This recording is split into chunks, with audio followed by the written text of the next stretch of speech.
ಎಲ್ರಿಗೂ ನಮಸ್ಕಾರ. ಮತ್ತೊಂದು ಹೊಸ ವಿಡಿಯೋಗೆ ನಿಮ್ಮೆಲ್ಲರಿಗೂ ಸುಸ್ವಾಗತ.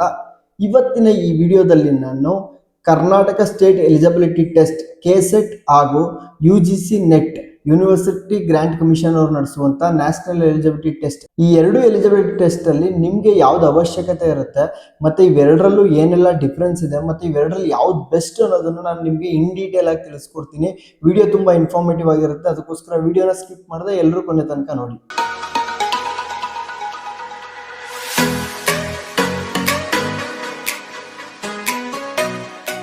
ಮೊದಲನೇದಾಗಿ ಕರ್ನಾಟಕ ಸ್ಟೇಟ್ ಎಲಿಜಿಬಿಲಿಟಿ ಟೆಸ್ಟ್ ಕೆಸೆಟ್ನ KA ನಡೆಸ್ತಾರೆ. ಇದನ್ನು ಕರ್ನಾಟಕ ಗೌರ್ಮೆಂಟ್ ನಡೆಸುವಂಥದ್ದು.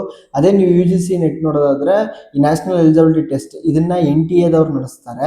ಕೆಸೆಟ್ ಎಕ್ಸಾಮ್ನ ಬರೀ ಕರ್ನಾಟಕದ ಸ್ಟೂಡೆಂಟ್ಸ್ ಮಾತ್ರ ಬರೀತಾರೆ.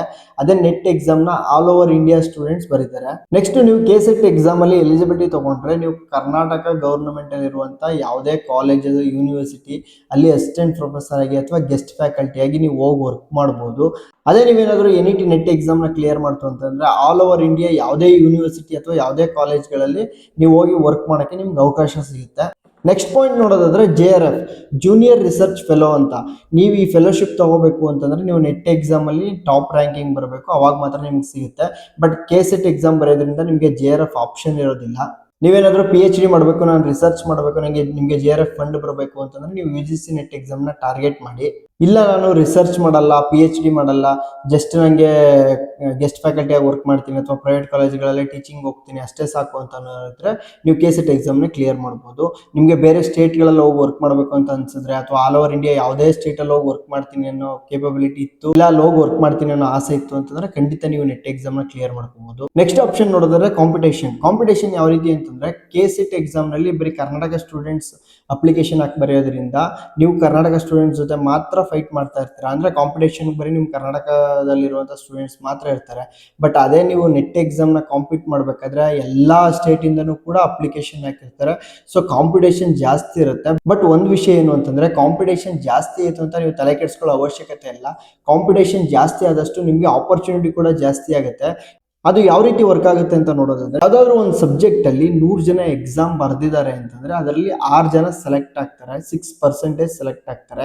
ಅದೇ 200 ಜನ ಎಕ್ಸಾಮ್ ಬರೆದಾಗ ನಿಮ್ಗೆ 12 ಪೋಸ್ಟಿಂಗ್ ಎಲಿಜಿಬಿಲಿಟಿ ಸಿಗುತ್ತೆ. ಸೊ ಈ ತರ ಎಲಿಜಿಬಿಲಿಟಿ ವರ್ಕ್ ಆಗೋದ್ರಿಂದ ನಿಮ್ಗೆ ತುಂಬಾ ಜನ ಅಪ್ಲಿಕೇಶನ್ ಹಾಕಿದಷ್ಟು ನಿಮ್ಗೆ ನಿಮ್ ಸಬ್ಜೆಕ್ಟ್ ನಲ್ಲಿ ಎಲಿಜಿಬಿಲಿಟಿ ತಗೊಳ್ಳೋವಂಥದ್ದು ಚಾನ್ಸಸ್ ಜಾಸ್ತಿ ಇರುತ್ತೆ. ಬಟ್ ಹಂಗೆ ಕಾಂಪಿಟೇಷನ್ ಕೂಡ ಜಾಸ್ತಿ ಇರುತ್ತೆ. ಒಂದೊಂದ್ಸಲ ಕಟ್ ಆಫ್ ತುಂಬಾ ಅಂದ್ರೆ ತುಂಬಾ ಜಾಸ್ತಿ ನಿಂತ್ಕೊಳ್ಳೋ ಚಾನ್ಸಸ್ ಇರುತ್ತೆ. ಸೊ ನಿಮ್ಗೆ ಯಾವ್ದು ಕನ್ವೀನಿಯಂಟ್ ಅದನ್ನ ನೋಡ್ಕೊಂಡು ಇದು ಮಾಡ್ಬೋದು.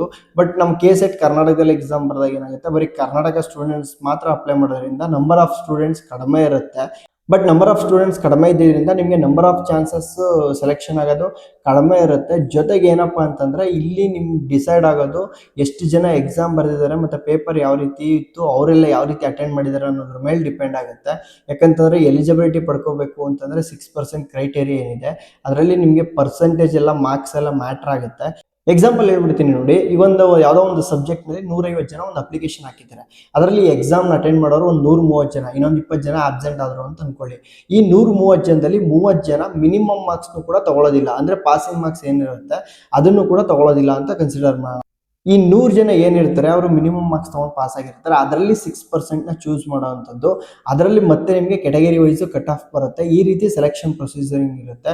ಇದು ನಿಮಗೆ UGC ನೆಟ್ ಮತ್ತೆ ಕೆಸೆಟ್ ಎರಡರಲ್ಲೂ ಕೂಡ ಸೇಮ್ ಪ್ರೊಸೆಸಿಂಗ್ ಇರುತ್ತೆ.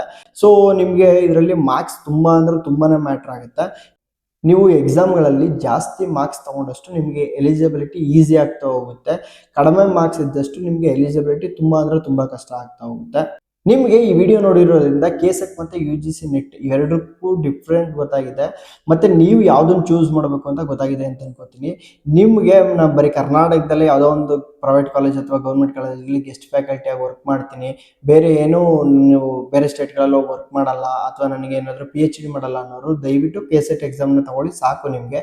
ಇಲ್ಲ ನಾನು ಟ್ರೈ ಮಾಡ್ತೀನಿ ಅಂದ್ರೆ ಖಂಡಿತ ಟ್ರೈ ಮಾಡ್ಬೋದು. ಕೆಸೆಟ್ ಜೊತೆ ನೆಟ್ ಎರಡನ್ನೂ ಕೂಡ ಕ್ಲಿಯರ್ ಮಾಡ್ಕೋಬಹುದು. ಅದು ನಿಮ್ಗೆ ಆಪ್ಷನ್ ಬಿಟ್ಟಿದ್ದು, ಅದು ಬೆಸ್ಟ್ ಆಪ್ಷನ್ ಅಂತ ಹೇಳ್ತೀನಿ. ಕೆಸೆಟ್ ನೆಟ್ ಎರಡನ್ನೂ ಕ್ಲಿಯರ್ ಮಾಡೋದು ಒಂದು ಒಳ್ಳೆ ಬೆಸ್ಟ್ ಆಪ್ಷನ್.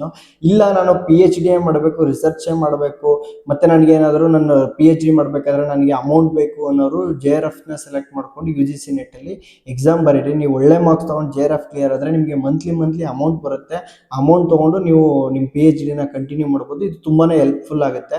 ಯಾರಾದರೂ ತುಂಬ PhD ಮಾಡಲೇಬೇಕು ಅಂತ ಡ್ರೀಮ್ ಇಟ್ಕೊಂಡಿರೋರು JRF ಟ್ರೈ ಮಾಡೋದ್ರಿಂದ ನಿಮಗೆ ಒಂದು ಒಳ್ಳೆ ಬೆನಿಫಿಟ್ ಸಿಗುತ್ತೆ. ನೀವು KCET ಎಕ್ಸಾಮ್ನು ಕ್ಲಿಯರ್ ಮಾಡಿ ಜೊತೆಗೆ ಏನಾದರೂ UGC ನೆಟ್ಟಲ್ಲಿ JRF ತೊಗೊಂಡ್ರೆ ನಿಮ್ಗೆ ಇನ್ನೂ ಒಳ್ಳೆ ಬೆಸ್ಟ್ ಆಪ್ಷನ್ ಅಂತ ಹೇಳ್ಬೋದು. ಈ ವಿಡಿಯೋದಲ್ಲಿ ನಾನು KCET ಎಕ್ಸಾಮ್ಗೂ NET ನೆಟ್ ಎಕ್ಸಾಮ್ಗೂ ಇರೋ ಡಿಫ್ರೆಂಟ್ಗಳನ್ನ ತಿಳಿಸಿದ್ದೀನಿ. ಇನ್ನೂ ಏನಾದರೂ ನಿಮಗೆ ಈ ಎರಡು ಎಕ್ಸಾಮ್ ಬಗ್ಗೆ ಡೌಟ್ ಇತ್ತು ಅಂತಂದರೆ ದಯವಿಟ್ಟು ಕಾಮೆಂಟ್ ಬಾಕ್ಸಲ್ಲಿ ಕಮೆಂಟ್ ಮಾಡಿ. ನಿಮ್ಮೆಲ್ಲ ಕಮೆಂಟ್ಗಳಿಗೂ ನಾನು ಆನ್ಸರ್ ಮಾಡಿ ಮುಂದಿನ ವಿಡಿಯೋದಲ್ಲಿ ನಿಮ್ಗೆ ತಿಳಿಸ್ಕೊಡ್ತೀನಿ. ವಿಡಿಯೋ ನೋಡಿದ್ದಕ್ಕಾಗಿ ಧನ್ಯವಾದಗಳು.